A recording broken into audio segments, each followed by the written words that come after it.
So the first coast-to-coast total solar eclipse in nearly a century is posing an interesting question for energy scientists. What will happen to our power grid when solar energy goes dark during the eclipse? Jamie DiDomenico, the owner of Energy Today, is here to talk about what we could notice even here on the Sun Coast. And this is so fascinating because it's been nearly 100 years. Yeah. Solar power really wasn't a thing the last time we were looking at an eclipse like this. Well, I don't think cars were a thing. Exactly, but now it's an everyday reality, the solar energy, even here on the Sun Coast. So if the sun literally vanishes, even just for 2 minutes and 40 seconds, what happens? What could happen to our electricity? And that's a great question. And I think, first off, this is not a Y2K event. So I think that you don't have to overreact, but we have to be prepared. And the North American Energy Reliability Consortium, which is all our power companies, are getting prepared. And basically, we're relying more and more on solar energy for our power. And we have a 25 megawatt grid, FPL does, in DeSoto County, and we are getting energy from that. So they have to cycle those off for about an hour, 2 hours during the whole eclipse point, because they will shut down automatically, and they have to shift the energy to the traditional coal, oil, and natural gas facilities. So they have to adjust the distribution. And you know, the expectation will go smoothly, but when they adjust back and the sun comes out fully and they adjust back, there could be some surging and some power fluctuations in our grid and thus distributed to our homes. But there's no big destabilization concern that when all this happens, there's going to be a hit that could really cause a problem.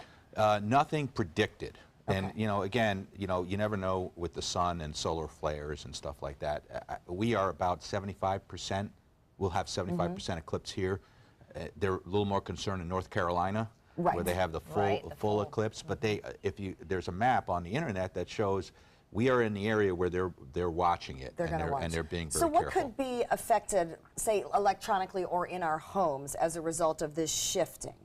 Well, when you have surging, anything with circuitry, with microcircuitry can be affected. Televisions, computers, air conditioning systems. That's a big one. Your intelligent thermostats, anything with microcircuitry that's hooked to the grid can be affected. So you have to be thoughtful about that, and there's some tips to... Yeah, so what are you recommending in terms of, you know, being thoughtful? Do we turn the air off? Do we unplug things? How do you recommend consumers handle it? Well, what I recommend first is unplugging any computers, TVs. They're always on standby mode, so even though you think they're off, they're connected to the grid. And we see this all the time with the lightning strikes and large power surges where consumers lose their electronics because of that. So that's the first thing you could do. On the air conditioning side, you could turn your AC down a couple hours before, and then you know, it won't come back on.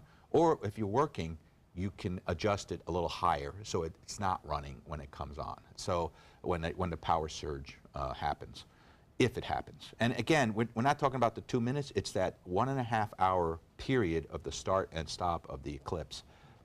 Actually, Nest has come out with what they call an eclipse rush hour. They've probably, if you own a Nest thermostat, you probably got a notification. Hey, you can help us not only protect your system, but also participate in saving energy nationally. Opt into it, and they will automatically cycle down your AC unit while you're not there, and then turn it back up when it comes back. Which is probably a reminder for us to be doing that, eclipse or not, when we're at work, maybe programming the thermostat to go down while we're not there. You know, it's just a good reminder. How is your team prepared for this?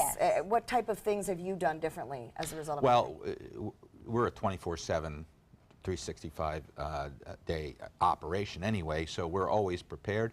But I think we're treating it like we'd get probably a large thunderstorm or possibly a low pressure system where there could be a lot of lightning, and that does intermittent power outages and surges, and we'll respond accordingly. Obviously, if you lose your air conditioning, we're ready. Right. You call Jamie. Not me personally. Well, not Jamie. I think because of Florida and our frequent storms and all of that, we're probably a little better in the mindset on how to cope maybe than a lot of areas are. So. Yeah, Correct. we do hope so. But just to recap what Jamie has said, some of the effects that we could see from the eclipse, the electrical grid may be affected. You will likely notice a powering down before the actual eclipse peak time at 2 o'clock, and then we'll see what happens when it comes back up. That is a reason to keep an eye on your smart thermostats and certainly your air conditioning. And I love the fact that any products on the Nest will likely be impacted by them powering them down a little bit for us. So we'll see what happens, but I also like the fact that Jamie says this is not Y2K, no major stresses